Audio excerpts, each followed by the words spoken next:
Hello and welcome to More Movies Weekly number 15. I probably only do about 15 minutes of real, actual work. This is the podcast where we like to talk about film, cinema, movies, all those types of things. My name's Greg Fisher. This legend sitting next to me is Dave Roberts. How you doing, Dave? I'm very well, sir. I'm very well. And yourself? I'm fine, thank you, buddy. We've got lots to talk about this week. If you're joining us for the first time, welcome to the podcast. If you're a returning viewer, thanks very much for coming back. We're really pleased to see you. But we got loads to get on with, so here we go for another episode.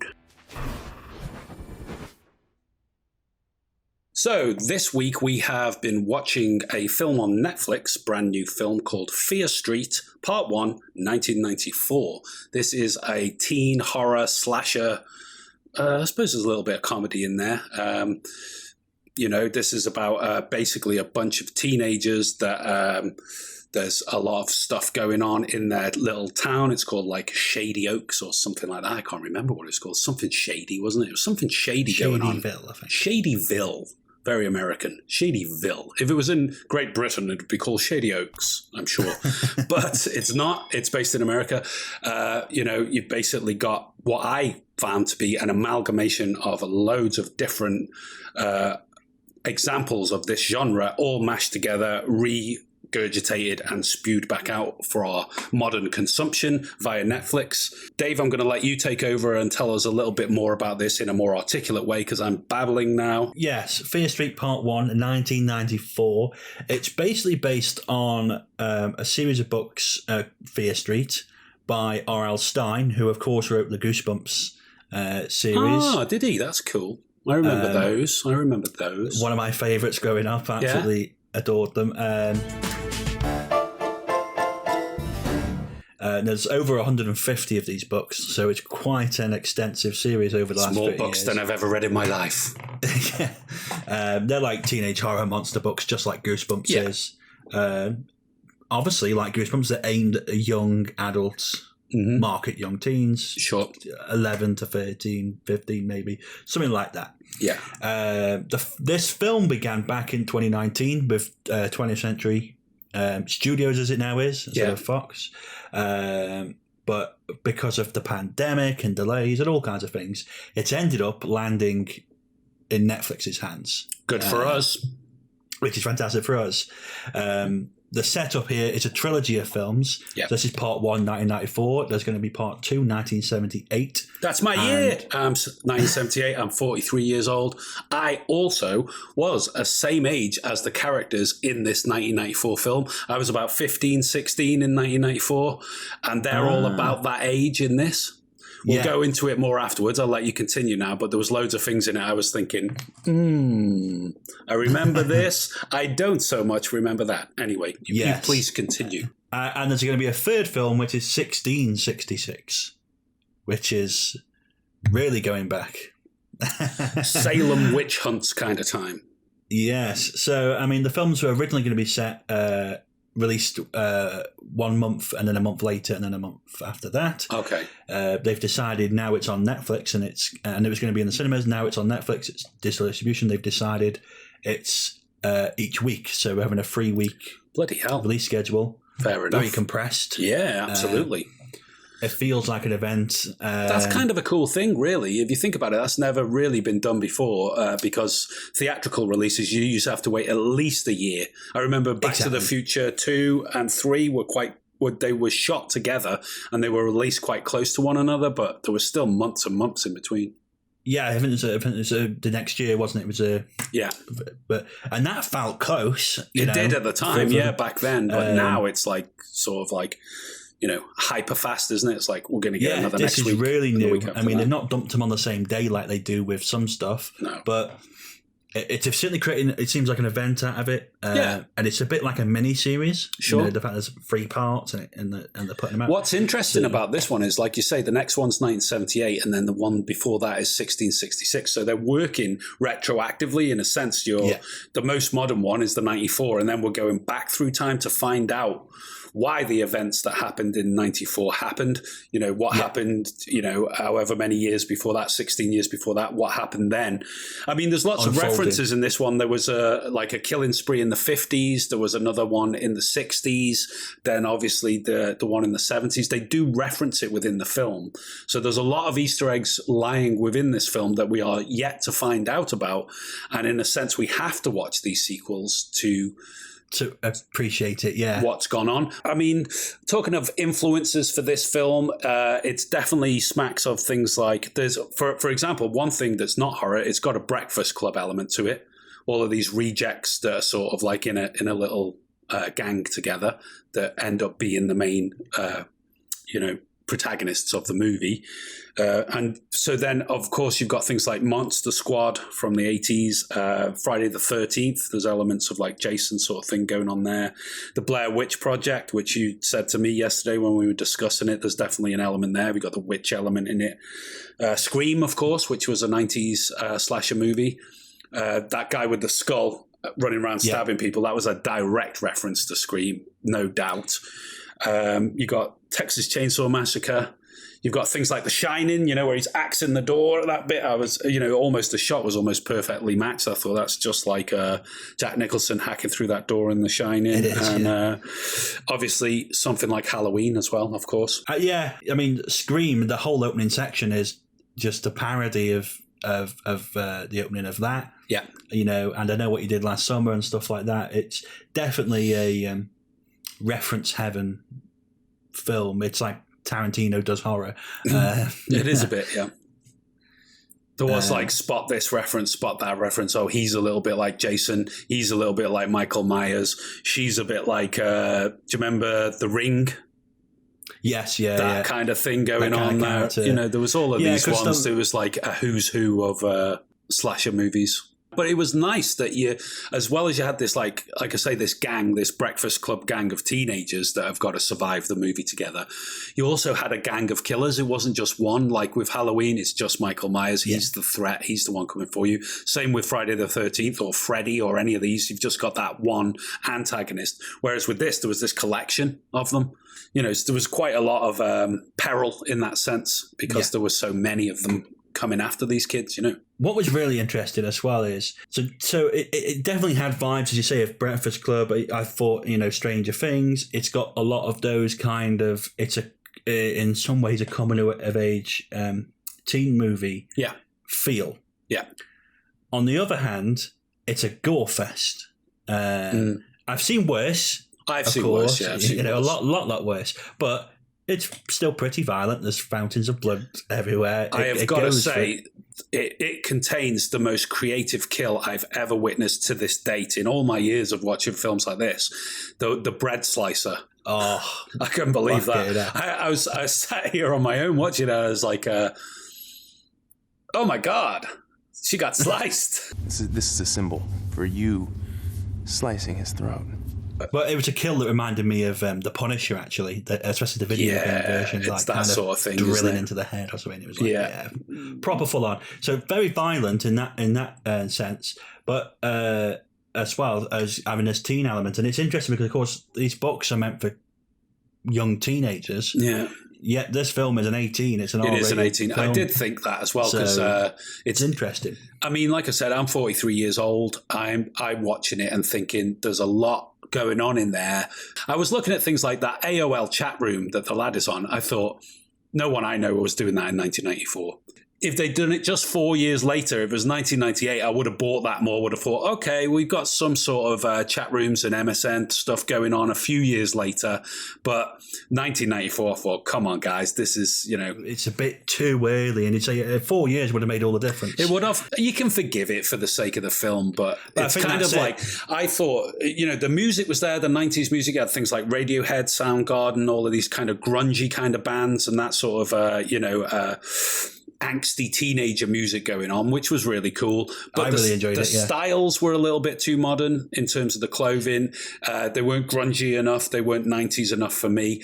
And as I say, that sort of tech element that the younger brother was, involved in there, I thought it was a little bit too early for that. But it was. But what I bought it as was kind of like, it's almost an amalgamated memory of the 90s. Yes. It's like, this is the vision of the 90s we have in our head, which is different from what it was. But I kind of felt, okay, if we're just going with that idea, it's not 100% Well, this is the thing. accurate. This is what I was thinking, that teenagers watching it, they wouldn't know any better. They'd just be, exactly. you know, things like computers and chatting online is ubiquitous these days, but they wouldn't realize that, like I say, I was there, I seen it, I know what went on. And it was like, if I look at it, I think, that's a little bit too, but like you say, it is an amalgamation. It is kind of like, they had to modernize it in some ways. It's just the clothes more than anything. I thought I wanted to see more flannel shirts. He did have a flannel shirt on. He had that blue check shirt, so that's fine. But the girls' styles were a little bit too modern. The jeans were a bit too skinny. They needed the ripped jeans. They needed the, bikini kill t-shirt on, and just a little bit more 90s stylings would have been better. But one thing I will say about it is, yes, it's violent, but it was more soaked in neon than it was soaked in blood. Yes. This is when I wanted to bring up that the neon lighting of it was everywhere. Yeah. It was like watching Blade Runner. It was just total, like, I kind of enjoyed that. I thought it looked did as well. You know, that's one of the things that made it, I suppose, look a little bit too modern compared to what you would imagine for the 90s. But, you just get away from that and you say, let's just go with it. But all that stuff in the mall and all the stuff in the chemists, or the pharmacy, as the Americans call it, and stuff, it was just like the pinks, the blues, the purples. Everywhere. And it did look nice. It did suit that genre, and it did give it a modern feel. I thought they did some interesting things with it. It was very retro. The look of it was nice. I liked the violence. The music was cool. The character, you say about the gang of characters, that was pretty cool, and the creativity in killing them, and the twists and the turns. So all of that I quite enjoyed. Some little bit of ropey acting here and there, but I'll forgive it. They're young. The dialogue in places was a bit clunky. I mean, that girl at the start, at the very start in the mall, I didn't expect all that to happen. I thought at first she was going to be the main protagonist, and it's very much like Scream, like you say. It references Scream in that you've got Drew Barrymore at the start, she's dead within 5 minutes, and it's the exact same. It's almost the shot. It's the same as well. The killer, as he runs behind her, it's like it's a direct very reference heavy in that sense. Yeah. But all that was fantastic. One of the interesting things I thought, in terms of references, we're talking about referencing horror films and stuff like that. I actually thought the whole idea of having to die and then come back to life. Stop in the heart, like. Stop in the heart. Well, that's Flatliners, isn't it? Yeah. Oh, God, there's a great 90s movie there. A great movie. I was like, so there's lots of little things packed in. But I got to near the end and I was like, I'm enjoying this, but I was kind of like, it's going to be disappointing, this, isn't it? It's going to end poorly. Right. I just had this feeling. Okay. And I was like, yeah, it's all over kind of thing. And then it gets into the last bit, which we won't spoil. No. But then I was like, oh, okay, they are setting us up. Yeah. And then when the trailer part came on for the next part, then I was like, oh, now I'm excited. I didn't watch the trailer for the next bit. See, I didn't even see it. I just sort of like, that was the end. The credits came up and I stopped it and went and did something else. But like you said, it's hard to talk about too much without spoiling it. People are just going to have to, if you've got a Netflix subscription and you like slasher movies or horror movies, this is one I do advise you go and see. It is good fun. It's not a perfect film. It's not a 10 on 10 or anything like that, but it's not crap either. I mean, exactly. It's not my genre. It's not my sort of thing, but I did enjoy it. I will be watching the sequels. It was definitely something different and a little bit of fun. So, one to check out. Okay, so in other news this week, have you seen that Quentin Tarantino has released the novelisation of his fantastic film, Once Upon a Time in Hollywood? That has been put out as a book form. He has done the opposite thing to what people usually do. They take a book, they adapt it for screen, and then they make a movie of it. What he's done is wrote a screenplay, made a great movie, and then afterwards he's wrote the book and released that. Completely a Quentin Tarantino thing to do. Yeah, totally going against the grain. Totally different. Yeah, it's interesting this because he's mentioned doing books of his films for so many years. He has, yeah. You kind of give up believing in him because he mentions this kind of shit all the time. All talk and no action. Yeah. typical Quentin. I've got 20 films ideas, but I'm not going to make any of them. So I kind of thought, oh, this will never happen. And then it just comes out the blue of, he's done it. It's released. It's out, yeah. It's supposed to be very, very good as well. Well, I've ordered my copy, so I'll definitely be intrigued to see. Apparently, there's a load more stuff in there because I watched him on a podcast with Joe Rogan. He did an interview there. I think you've watched it as well. And he was saying in that the full cut would be of the film now would be like 3.5 hours, maybe. So an extra hour or something like that on top of what we've already seen. But those bits and more are all in the novelization or in the book. So there's loads in there that's going to be, backstories about Cliff and Rick and all sorts of stuff that's happened to them over the years. I assume is all going to be packed into the text as well. So certainly going to be a fun read. And for those people that love the film like we did, it's just a bonus, isn't it? It's a real Brucey bonus. It is. I mean, it's quite well known, really, that Quentin's scripts have always been very heavy on detail. Lots more detail than most screenwriters would put in. So it's not surprising that there's enough for a very detailed novel to come out of it. But it's interesting. Obviously, he's been doing the interview rounds, as you say, Joe Rogan and stuff. It was the big one because we know those podcasts last ages. So lots of topics came up. He, of course, addressed the Bruce Lee criticism again. Came up, which was as interesting as usual. It was interesting. Let's just stop with that one for a second. It was interesting in the sense that a lot of people are Bruce Lee fans, and they didn't like the fact that he was represented in that as a bit of a jerk, really. But, throwing his weight around on set and challenging people to fights and stuff like that. And people just didn't get on with that. But as he pointed out in the interview with Rogan, is when Bruce Lee was doing the Green Hornet, which was the show they were supposed to be filming there, he did used to fight with the stuntmen, or he used to what Tarantino called tagging them, which was actually hitting them for real. I suppose you see that's what they did in Hong Kong. You see the Hong Kong films. If you watch them early Hong Kong movies, The Big Boss, Way of the Dragon, all of those ones that he did then, some of those kicks and punches, they are connecting, and that's just how they roll over there. They're just like, it's so fast and it's so close contact that I don't think it's something done maliciously. It's just part and parcel of the way they shoot the movies over there. Yeah, I mean, as he said, he was a trained World War II fighter and a street fighter and a trained killer. So in a street fight situation, he would have the upper hand, and as he said, in a martial arts tournament, I'm sure Bruce Lee would kick his ass because it's a different style of fighting. It's a different scenario. But it just goes to that silly thing of people just have some kind of hero worship. And I like Bruce Lee. I love Bruce Lee's films. I thought he was great, but I didn't see much of a problem with that interpretation. It didn't make me think, Bruce Lee, what a jerk. He's a terrible guy. I just thought, he's cocky, confident martial arts guy that met his match with Cliff, and that's it. That was it. And it was like, by the end, it's almost like before the woman comes in and starts busting their balls and stops the fight, they're almost getting to the point where they're going to shake hands. It's like, it's a bit more fun.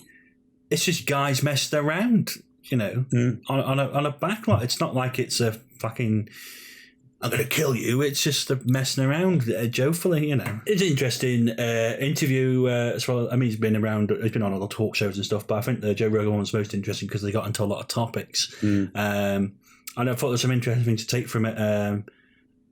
I liked the discussion about, they were talking about, you can't do certain films anymore. And Tarantino going, you can, you just fucking do it. Yeah. Do what you I like this whole point he made there is like, who are they? They won't allow it. They won't let you do it. Who is they? And, that there's a good lesson to be learned for people there. I mean, you've got to be sensitive. It's hypersensitive times in terms of terminology and the grammar we use to describe different things. And people call it political correctness, but I don't think it's just political correctness. I think, it's just being sensitive to certain issues now that we're all a little bit older and a little bit wiser. But, at the end of the day, he's not shy of controversy. He's always going to do his own thing. That's why he is Tarantino. That's why people love to go and see his movies. And to suggest that, he was trying to diss Bruce Lee by portraying him like that, I just think that's kind of an overreaction. But I like the discussion they had about, because he was basically talking about, his first film was Reservoir Dogs, and that when they were about to release it, they bought it and said, well, really happy to go with it, but they wanted to cut out the torture scene because that would make it more women would watch the film. And he went, well, no, because that's part of the film. And I like that kind of, you've got an artistic vision for something, you go for it, and you shouldn't compromise on what that vision is. And there's no such thing as not doing something. The saddest news of the interview really was that he reaffirmed that he's only doing 10 films.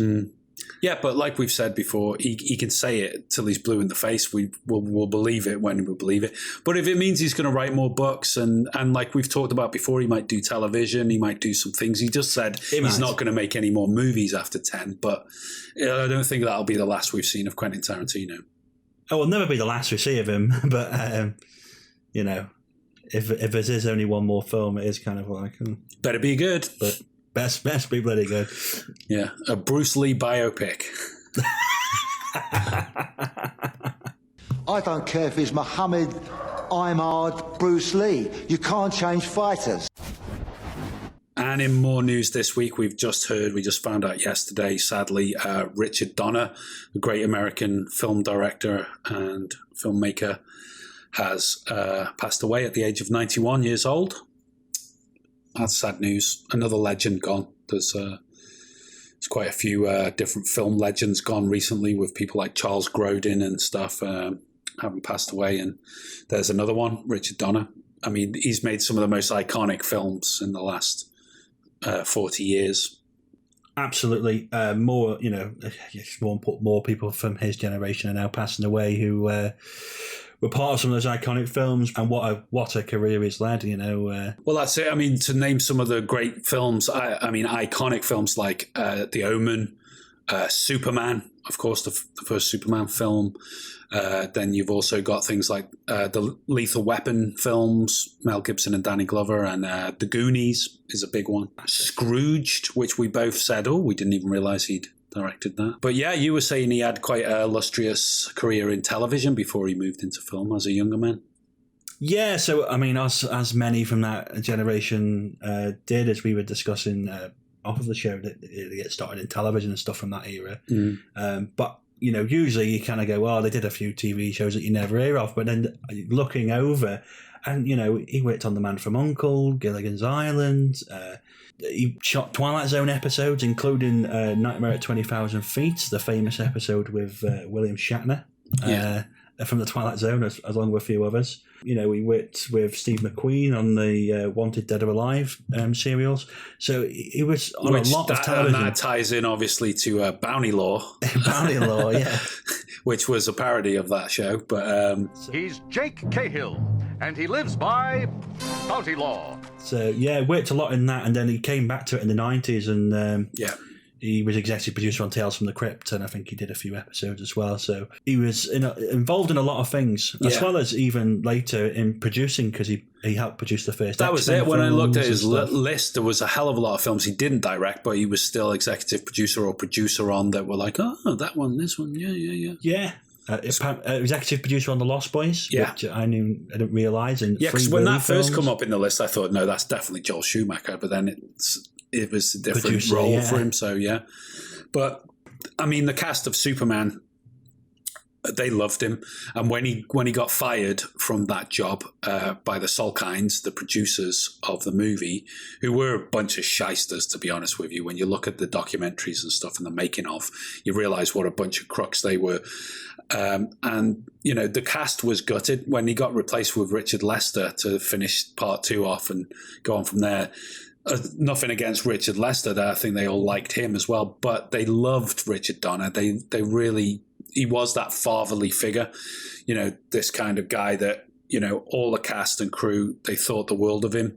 So, you know, to try and continue doing that movie without him, I think a lot of them found it very difficult. And that's the kind of thing that's a testament to a person more than anything else. I mean, you can say like someone like Alfred Hitchcock, he was a great filmmaker and he made some absolutely iconic cinema, but you know, if you start scratching the surface and looking into him as a personality, he wasn't really a very nice guy. He wasn't very well liked by his stars and his crew anyway.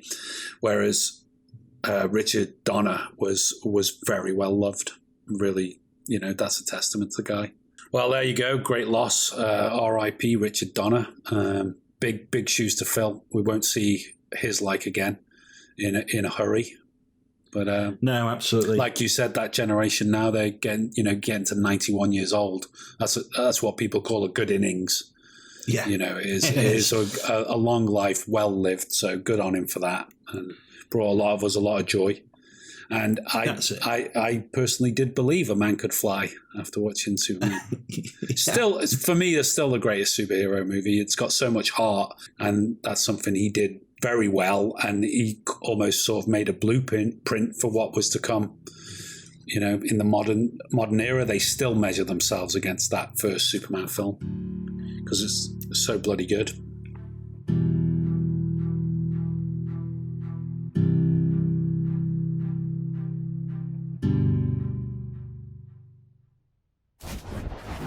Okay, so let's have a look at this week's tweet of the week, which comes from a very good friend of ours, Mr. Lyndon Mitten. Did a very cool photo of Charlie Chaplin sitting in the mirror. I think it's from the movie Limelight. The tweet itself reads, "Gobsmacking and scary. All my life I have been so fearful of clowns. They carry an insanity with them which truly terrifies me." Fantastic stark black and white image of Charlie Chaplin there, dressed up and painted up as a clown, ready to go out on stage.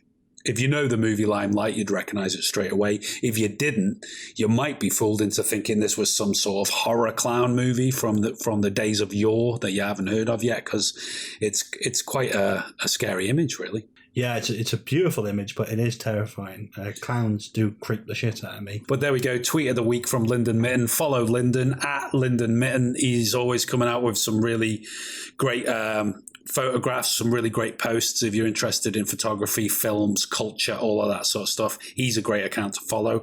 He's also wrote a couple of articles for us on our website, moremovies.co.uk. I think he did reviews for the Alan J. Pakula trilogy, which would be All the President's Men, Clute, and The Parallax View. So they're up on our website. We'll put links down below if you want to read Lyndon's thoughts on those films. Also on our website this week, we have released the This Week in Film History post, which we do every Monday, which is basically look at the past this week in terms of what's happened in the movie industry. So we got births, deaths, events, releases, all of those sort of things. So if you like those kind of articles, like a list of dates and events, that's always worth checking out. Yeah, we've also got our top 5 Tim Burton movies article up on the website, which Greg has produced this week. Of course, we pick out 5 films from from some of the best directors we know, and pick out our top 5 picks of what you should watch. From a particular director. This week it's Tim Burton. I think next week I'll do Richard Donner. Very good. So yes, stay peeled for that one. Also got a review for Paul Thomas Anderson's Phantom Thread, which is a movie from a few years ago, stars Daniel Day-Lewis. So there's a review up on the YouTube channel here, also on the website, a link below so you can find it quickly if you want to check out my review for that film. And as always, if you enjoy our content and would like to throw us some support, maybe buy us a couple of cappuccinos. I don't suppose there's any possibility of getting an espresso or a cappuccino this morning, is there? Oh. You can donate money at buymeacoffee.com. The link is in the description down below. Or if you're over on Patreon and would like to become a patron, you can jump over to patreon.com and the link in the description below again. Fantastic. And don't forget to follow us on social media. So that's TikTok, Instagram, Twitter, Facebook. It's at More Movies For You, where we do silly things like the movie of the day, which is something like this. I must admit, the first time I saw Andy, I didn't think much of him. He looked like a stiff breeze would blow him over. That was my first impression of the man, and my first impression of Morgan Freeman. That's right, today's movie is The Shawshank Redemption, a wonderful prison drama. The central message of hope reminds us to get busy living or get busy dying. That's damn right.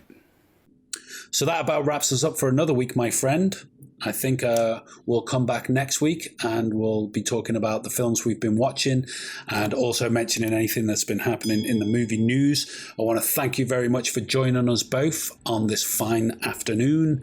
It might be nighttime where you're watching it. You could be watching it 3 a.m. underneath the covers in bed. You could be, I don't know what you're doing, but take care of yourselves and don't forget to keep watching more movies. That's it for this video. Let us know your thoughts in the comments down below. And remember to like, share and subscribe right here on YouTube. For more film reviews and articles, join us on our website moremovies.co.uk. Or join us on social media at More Movies For You. That's on Facebook, Twitter, Instagram, TikTok, all across the board. You know the score. If you enjoy our content, please consider supporting us at buymeacoffee.com or join us on patreon.com. Links in the description down below. And for more filmtastic content, click one of the buttons on screen now.